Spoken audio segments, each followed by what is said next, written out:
पाकिस्तान के army chief general Qamar Javed Bajwa खुद Azerbaijan पहुंच चुके हैं। पाकिस्तान ने तुर्की को एटम बम बना कर दिया है। यही वजह है कि तुर्की आजकल ना तो रूस की सुन रहा है और ना ही अमेरिका जैसे सुपर पावर मुल्क को घास डालता है। इसके अलावा अजरबैजान में भी पाकिस्तान की आर्मी और फिजाइया ने आर्मीनिया को बड़ा नुकसान पहुंचाकर बहुत से इलाकों पर कब्जा जमा लिया है। यहाँ तक कि पाकिस्तान फौज के चीफ जनरल कमर जावेद बाजवा भी अजरबैजान की सरहद पर पहुंच चुके हैं और जंग का जायजा ले रहे हैं। भारतीय मीडिया ने एक बार फिर पाकिस्तान और पाक आर्मी के खिलाफ झूठा प्रोपेगेंडा शुरू कर दिया। जैसा कि आप जानते हैं कि तुर्की जंग में अजरबैजान की मदद कर रहा है और तुर्की की वजह से ही आर्मीनिया अपने कई इलाकों से हाथ धो बैठा है। अब तक आर्मीनिया जंग में तकरीबन 200 अरब डॉलर्स का नुकसान उठा चुका है। तुर्की को रूस और अमेरिका कई बार इस जंग से दूर रहने का कह चुके हैं, मगर तुर्की ना तो साबिका सुपर पावर रूस और ना ही मौजूदा सुपर पावर अमेरिका की सुन रहा है। इधर भारत में आर्मीनिया की शिकस्त पर ऐसे मातम मनाया जा रहा है जैसे आर्मीनिया को नहीं बल्कि भारत को शिकस्त हुई हो। दरअसल भारत किसी भी इस्लामी मुल्क को दिफाई सलाहियतों में उभरते नहीं देख सकता, खासकर तुर्की को जो पाकिस्तान का एक सच्चा दोस्त मुल्क है। पहले ही पाकिस्तान ने भारत की रातों की नींदें हराम कर रखी है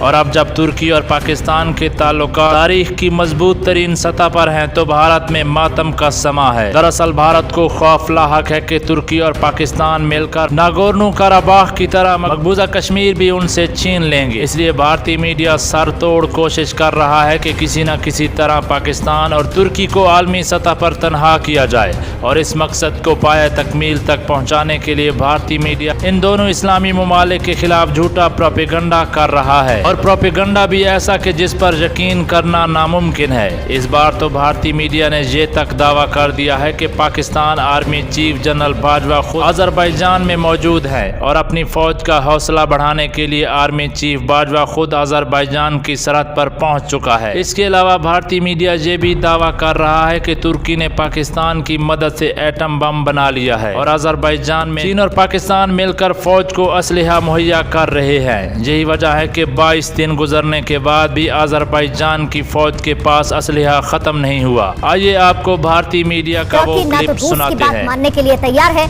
ना ही वो अमेरिका की ही सुनता है। फ्रांस, रशिया और अमेरिका जैसे देशों को चैलेंज करने वाले टर्की के पास आखिर वो कौन सी ताकत है जिसकी वजह से वो बेकाबू हो चुका है? अंदेशा इस बात का है कि टर्की ने परमाणु बम बना लिया है और इसीलिए वो इस कदर खतरनाक खेल खेल रहा है। पाकिस्तान बहुत दिनों से टर्की को सपोर्ट कर रहा है और ऐसा माना जा रहा है कि पाकिस्तान ने टर्की का परमाणु बम का सपना पूरा कर दिया है। क्या सीक्रेट तरीके से तुर्की ने परमाणु शक्ति हासिल कर ली है? कौन है जिसके दम पर तुर्की का तानाशाह ताल ठोक रहा है? आखिर वो कौन सी शक्तियां हैं जिन्होंने तुर्की की सनक को इतना बढ़ा दिया है? एर्दोआन के पीछे कौन है? दुनिया को इसका जवाब नागोर्नो काराबाख में मिल चुका है। पूरी दुनिया में किसी भी देश ने तुर्की का खुला समर्थन नहीं किया, किसी ने उसे युद्ध में मदद नहीं की। बस एक देश है जो इस वक्त एर्दोआन की चापलूसी खुलकर कर रहा है। सिर्फ पाकिस्तान है जो इस वक्त तुर्की के साथ है।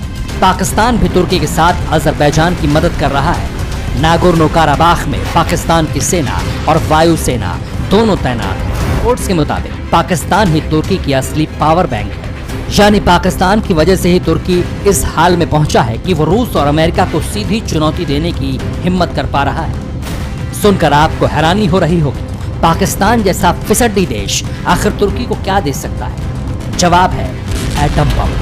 तुर्की और पाकिस्तान की हालत चोर चोर मौसेरे भाई वाली हो गई है। पाकिस्तान को दुनिया में भारत ने अलग थलग कर दिया तो दूसरी ओर तुर्की की हालत भी कुछ ऐसी ही है।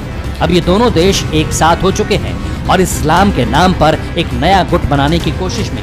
एर्दोआन और इमरान की जोड़ी दुनिया के लिए घातक ही नहीं बल्कि दुनिया को मुश्किल में डालने के लिए इस वक्त एक तिकड़ी बन चुकी है। और तीसरा देश चालबाज चीन। चीन इस वक्त मिडिल ईस्ट में अमेरिका के वर्चस्व को खत्म करने का मौका तलाश रहा है। अब इस तिकड़ी में तुर्की सबसे आगे निकलकर इस्लामिक खलीफा बनने का ख्वाब संजोए बैठा है। पिछले साल ही एर्दोआन ने परमाणु शक्ति बनने की हसरत दुनिया के सामने जाहिर कर दी थी। माना जा रहा है कि तुर्की की चाहत को पाकिस्तान ने चोरी छिपे पूरा किया है। तुर्की अब पाकिस्तान की मदद से एटम बम से लैस हो सकता है, इस तरह की आशंकाएं जताई जा रही हैं। पाकिस्तान का अजरबैजान में मौजूद होना तुर्की और चीन की रणनीति का हिस्सा ही है। 22 दिन लड़ने के बाद भी अगर तुर्की के पास हथियारों की कमी नहीं हुई है तो इसके पीछे निश्चित तौर पर कोई बड़ा बारूदी सप्लायर है। रिपोर्ट्स के मुताबिक हथियारों की सप्लाई चीन से हो रही है और जरिया बन रहा है पाकिस्तान। पाकिस्तान और चीन को इस युद्ध में कितनी दिलचस्पी है इसका अंदाजा इस बात से लग जाता है कि पाकिस्तान का जनरल बाजवा खुद अजरबैजान की सीमा पर गया और युद्ध का जायजा लिया। चीन और पाकिस्तान के पास परमाणु हथियार हैं, लेकिन दोनों देश इसका इस्तेमाल खुलकर नहीं कर सकते। माना जा रहा है कि तुर्की ने पाकिस्तान से एटम बम का फॉर्मूला हासिल कर लिया है। मौजूदा हालात से तो यही जाहिर हो रहा है कि तुर्की के पास कोई न कोई ताकत तो है जिसके दम पर वो रूस और अमेरिका से टकराने की तैयारी में